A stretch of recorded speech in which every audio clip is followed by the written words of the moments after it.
Praise the Lord.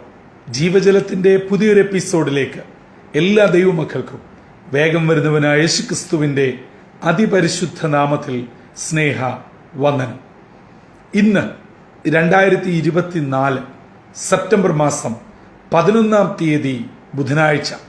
സ്വർഗത്തിലെ ദൈവത്തിന്റെ വലിയ കൃപയാൽ നാം ഒരു പുതുദിനത്തിലേക്ക് പ്രവേശിച്ചിരിക്കുന്നു. ഈ ദിനം സന്തോഷത്തിന്റെയും നന്മയുടെയും അനുഗ്രഹത്തിന്റെയും ദിനമായി ഏവരുമായിരിക്കുന്ന ഇടങ്ങളിൽ ദൈവകൃപയോടെ പരിപാലിക്കപ്പെടേണ്ടതിന് പ്രാർത്ഥനയോടെ ഇന്നത്തെ വാഗ്ദത്ത വചനത്തിനായി ഒരുങ്ങാം. ഇന്ന് ജീവജലത്തിൽ കൂടി പ്രോമിസ് വേഴ്സായി നമുക്ക് ലഭിച്ചിരിക്കുന്നത് ഹോശേയ പ്രവാചകന്റെ പുസ്തകം 5-ാം അധ്യായം 6-ാം വാക്യം. ഹോശേയ ചാപ്റ്റർ 5 വേഴ്സ് 6 നാം ഇപ്രകാരം വായിക്കുന്നു: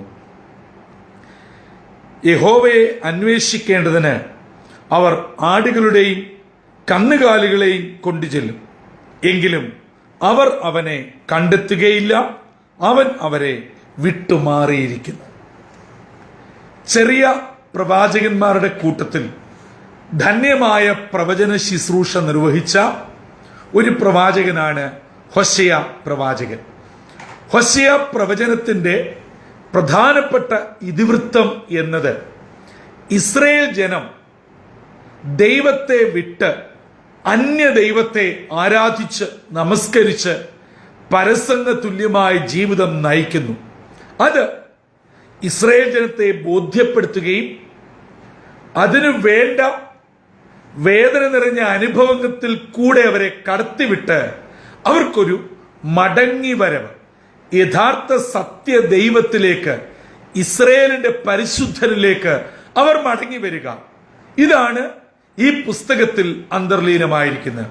അതിന് നാം 1-ാം അധ്യായം വായിക്കുമ്പോൾ പ്രവാചകനോട് പറയുന്നുണ്ട്, നീ പരസംഗം ചെയ്യുന്ന ഒരു സ്ത്രീയെ വിവാഹം കഴിക്കണം. അങ്ങനെ ഗോമറിനെ വിവാഹം കഴിക്കുന്നതും തലമുറ ഉണ്ടാകുന്നതും വിട്ടുപോകുന്നതും വീണ്ടും വില കൊടുത്തു വാങ്ങുന്നതും ഇവയെല്ലാം ഈ പുസ്തകത്തിന്റെ പ്രാധാന്യമാണ്. ഇങ്ങനെ ഇസ്രയേൽ ജനം ഈ നിലയിലാണ് ദൈവത്തിൽ നിന്നും അകന്നു പോകുന്നത്. സാഹചര്യങ്ങൾക്കനുസരിച്ച് അവർ ദൈവത്തോട് അടുക്കുന്നു, ദൈവത്തിൽ നിന്ന് അകലുന്നു. ഇത് അവരുടെ ഒരു പൊതു സ്വഭാവമാക്കി വെച്ചിരിക്കുന്നു എന്നുള്ളത് പ്രവാചകന്റെ ജീവിത അനുഭവത്തിൽ കൂടെ ഇസ്രയേലിനെ കാണിച്ചു കൊടുക്കുകയാണ് ദൈവത്തിന്റെ പദ്ധതി.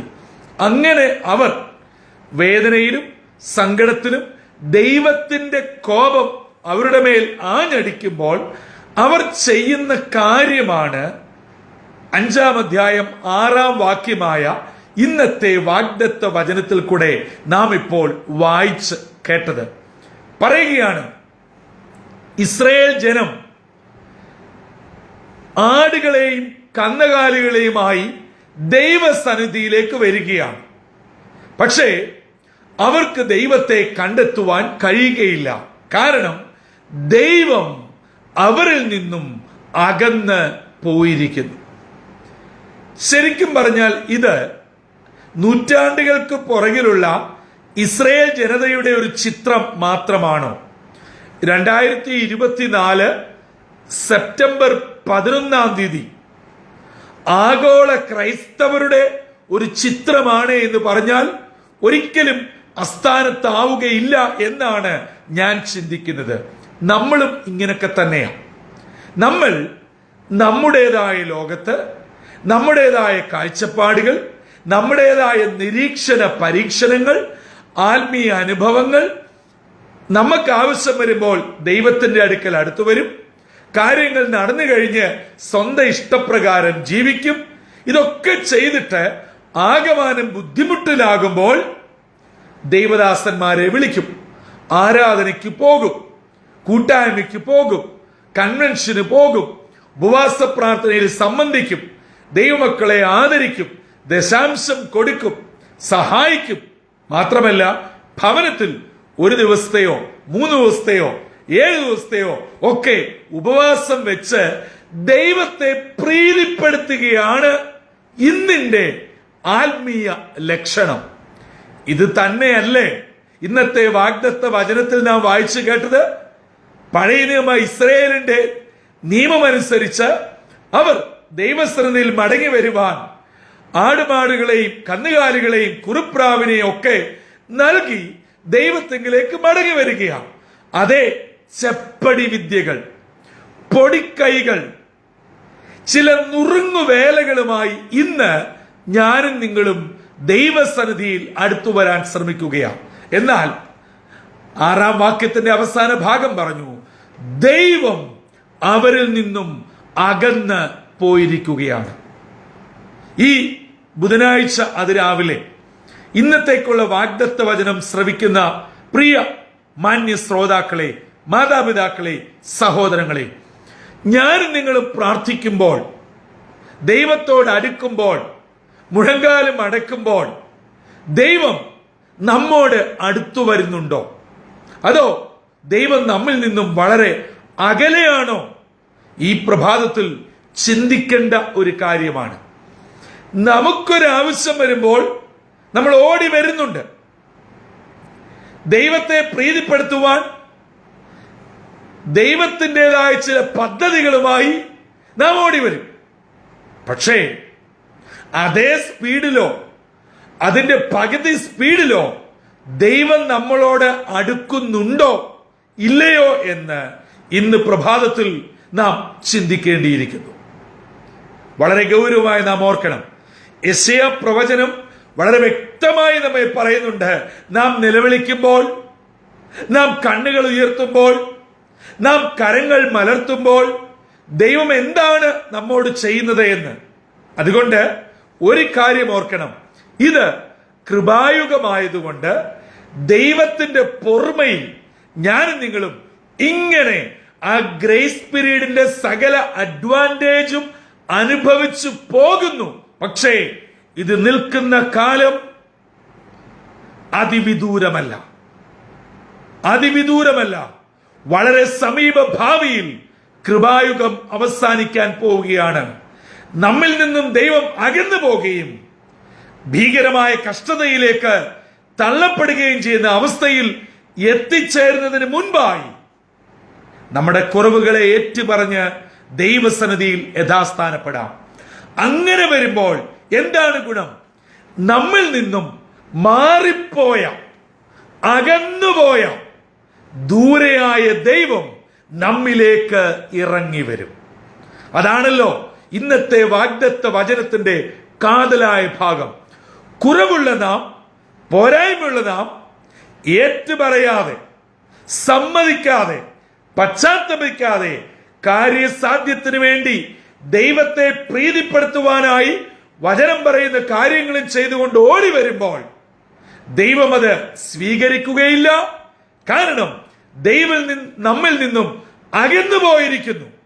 അങ്ങനെയെങ്കിൽ ആ അകന്നുപോയ ദൈവത്തെ നമ്മിലേക്ക് അടുപ്പിക്കുവാൻ ഇന്നത്തെ വാഗ്ദത്ത വചനം നമുക്ക് നൽകുന്ന സന്ദേശം, കുറവുകളെ ഏറ്റുപറഞ്ഞ് ആത്മാർത്ഥതയോടെ പശ്ചാത്താപമായി ഏറ്റുപറഞ്ഞ് അടുത്തു വന്നാൽ നമ്മെ വിടുവിക്കുകയും പാപം ക്ഷമിക്കുകയും നമ്മോട് അടുത്തു വരികയും നമ്മുടെ വേദന കേട്ട് കണ്ട് അറിഞ്ഞ് നമ്മുടെ വിഷയത്തിന്മേൽ ദൈവം പ്രവർത്തിക്കുകയും ചെയ്യും. അതെ, ഈ 11-ാം തീയതി ബുധനാഴ്ച രാവിലെ വിവിധ ജീവിത പ്രയാസവുമായി, നിയമത്തിന്റെ കുരുക്കുകൾ, കുഞ്ഞുങ്ങളുടെ ആരോഗ്യം, അവരുടെ പഠനം, അഡ്മിഷൻ, ഭാവി, കുടുംബജീവിതം, തലമുറ, ഒരു ഭവനം, വിദേശ യാത്രകൾ, ആരോഗ്യ പ്രയാസങ്ങൾ, വിസ സംബന്ധമായ വിഷയങ്ങൾ, ജോലി സംബന്ധമായ പ്രയാസങ്ങൾ, ബിസിനസ്സിൽ നേരിടുന്ന തകർച്ചകൾ, സാമ്പത്തിക ബാധ്യതകൾ, കടബാധ്യതകൾ, ഇങ്ങനെയുള്ള ദൈനംദിന ജീവിതത്തിൽ നേരിടുന്ന വിവിധ ഭാരങ്ങളുമായി കടന്നു വന്നിരിക്കുന്ന ദൈവവൈതലേ, ഇന്ന് സ്വർഗത്തിലെ ദൈവം അടുത്തു വന്ന് നമ്മളോട് ചേർന്നിരുന്ന് നമ്മുടെ വിഷയം ഏറ്റെടുക്കട്ടെ, വിടുതൽ അയക്കട്ടെ. അതെ, ഇന്ന് ദൈവവചനത്തിന്റെ അടിസ്ഥാനത്തിൽ എന്റെ പ്രിയ പ്രേക്ഷകരോട് പരിശുദ്ധാത്മാവ് ഇങ്ങനെ ആഹ്വാനം ചെയ്യുന്നു: നമ്മുടെ ചെറുതും വലുതുമായ പോരായ്മകളെ ഏറ്റുപറഞ്ഞ് ആത്മാർത്ഥതയോടെ ദൈവസന്നിധിയിൽ കടന്നു വരാം. നിശ്ചയമായും അകന്നുപോയ ദൈവം, നമ്മെ വിട്ടുപോയ ദൈവം നമ്മിലേക്ക് ഇറങ്ങി വന്ന് നമ്മുടെ വിഷമതകളും സങ്കടങ്ങളും കണ്ട് കേട്ട് കണ്ണുനീർ ഉൾക്കൊണ്ട് മനസ്സലിഞ്ഞ് നമ്മുടെ വിഷയത്തിന്മേൽ നിശ്ചയമായും നീക്കുപോക്ക് നൽകും. ആരോടും പറയാത്ത, ഈ നിമിഷം വരെ ആരോടും ഷെയർ ചെയ്യാത്ത ചില വ്യക്തിപരമായ കുടുംബപരമായ കുഞ്ഞുങ്ങളുടെ വിഷയങ്ങളുമായി വ്യാകുലപ്പെട്ട് ഈ പ്രഭാതത്തിൽ ചില വ്യക്തി ജീവിതങ്ങൾ എന്നെ കേൾക്കുന്നുണ്ട്. നിങ്ങൾ ഈ ലോകത്തിന്റെ ഏത് കോണിലാണെങ്കിലും സ്വർഗത്തിലെ ദൈവം നിങ്ങളുടെ കണ്ണുനീരിനെ മാനിക്കട്ടെ, വിഷയങ്ങൾക്ക് മറുപടി നൽകട്ടെ, എല്ലാ അനുഗ്രഹങ്ങളും തമ്പുരാൻ നൽകി തരട്ടെ. ഇന്നത്തെ ദിനം സ്വർഗത്തിലെ ദൈവം നമ്മളോട് ഓരോരുത്തരോടും അടുത്തു വരുന്നതിനുമായി, വിടുവിക്കുന്നതിനുമായി, അനുഗ്രഹിക്കുന്നതിനുമായി സന്തോഷത്തോടെ ജീവിപ്പാൻ സർവശക്തനായ ദൈവം ഇടയാക്കട്ടെ. അതിന് ദൈവത്തിന്റെ പരിശുദ്ധാത്മാവ് നമ്മെ ഒരുക്കുകയും ചെയ്യുമാറാകട്ടെ. തലകളെ വണക്കാം, പ്രാർത്ഥിക്കാം. നിത്യമായ സ്നേഹത്താൽ ഞങ്ങളെ എല്ലായ്പ്പോഴും സ്നേഹിക്കുന്ന ദൈവമേ, സ്വർഗീയ പിതാവേ, അനുഗ്രഹമേറിയ പുതിയ പ്രഭാതത്തിനായി നന്ദിയോടെ ഞങ്ങൾ അങ്ങയെ സ്തുതിക്കുന്നു, സ്തോത്രം ചെയ്യുന്നു. ദൈവഹിതമല്ലാത്ത കാര്യങ്ങൾ ചെയ്ത് ദൈവം ഞങ്ങളിൽ നിന്ന് അകലുകയും ഞങ്ങൾ വിഷമത്തിലും പ്രയാസത്തിലും ആകുമ്പോൾ ദൈവത്തെ പ്രസാദിപ്പിക്കുന്നതിനായി ഓടി വരികയും ചെയ്യുമ്പോൾ ഞങ്ങളുടെ അടുക്കിലേക്ക് വരാതെയും ഞങ്ങളുടെ കാഴ്ചകൾ സ്വീകരിക്കാതെയും ഞങ്ങൾ പ്രയാസത്തിന്റെ വലിയ പ്രതിസന്ധിയിലേക്ക് വീഴുമെന്ന് ഇന്നത്തെ വാഗ്ദത്ത വചനം ഞങ്ങളെ കേൾപ്പിച്ചുവല്ലോ. ആ വചനത്തിൽ കൂടെ ലഭ്യമായ ആഹ്വാനം ഞങ്ങൾ ഏറ്റെടുത്തുകൊണ്ട് ഇതാ കുറവുകളെ പരിപൂർണമായി എന്നേക്കുമായി പറഞ്ഞുപേക്ഷിച്ച് ഏറ്റുപറഞ്ഞ് പശ്ചാത്താപത്തോടെ അടുത്തു വരുന്നു. അവിടുന്ന് ഞങ്ങളുടെ സമർപ്പണങ്ങളെ സ്വീകരിക്കണമേ, ഞങ്ങളിലേക്ക് ഇറങ്ങി വരണമേ, ഞങ്ങളുടെ ആവശ്യങ്ങളെയും ഭാരങ്ങളെയും ഏറ്റെടുക്കണമേ. ഇന്ന് ഇതിന്റെ കുഞ്ഞുങ്ങളെ ഓരോരുത്തരെയും അനുഗ്രഹിക്കണം. സ്വർഗം അവർക്ക് തണലായി, കൂടെയിരിക്കുന്ന ദൈവമായി, മാറാത്തവനായി, മാറ്റമില്ലാത്തവനായി, മറക്കാത്തവനായി അനുദിനം കരം പിടിച്ചു നടത്തണമെന്ന് യേശു ക്രിസ്തു മൂലം അപേക്ഷിക്കുന്നു. കൃപയോടെ കേൾക്കുമാറാകണമേ. ആമീൻ, ആമീൻ, ആമീൻ. പ്രിയ ദൈവമക്കളെ, സ്വർഗത്തിലെ ദൈവം നമ്മോട് അടുത്തിരിക്കുവാൻ മാത്രം ആഗ്രഹിക്കുന്ന ദൈവമാണ്.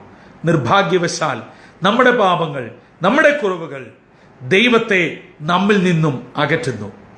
ഇന്നത്തെ വാഗ്ദത്ത വചനത്തിന്റെ അന്തസത്ത ഉൾക്കൊണ്ടുകൊണ്ട് കുറവുകളെ ഏറ്റുപറഞ്ഞ് ദൈവസന്നിധിയിലേക്ക് മടങ്ങി വരാം.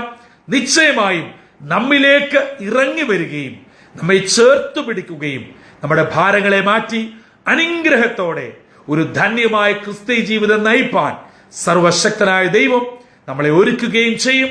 അതിന് ജീവജലത്തിന്റെ എല്ലാ പ്രേക്ഷകരെയും ദൈവത്തിന്റെ പരിശുദ്ധാത്മാവ് സഹായിക്കുകയും ചെയ്യട്ടെ. കർത്തൃ ശുശ്രൂഷയിൽ നിങ്ങൾക്കൊപ്പം brother Santhosh Kodukulanji. God bless you all.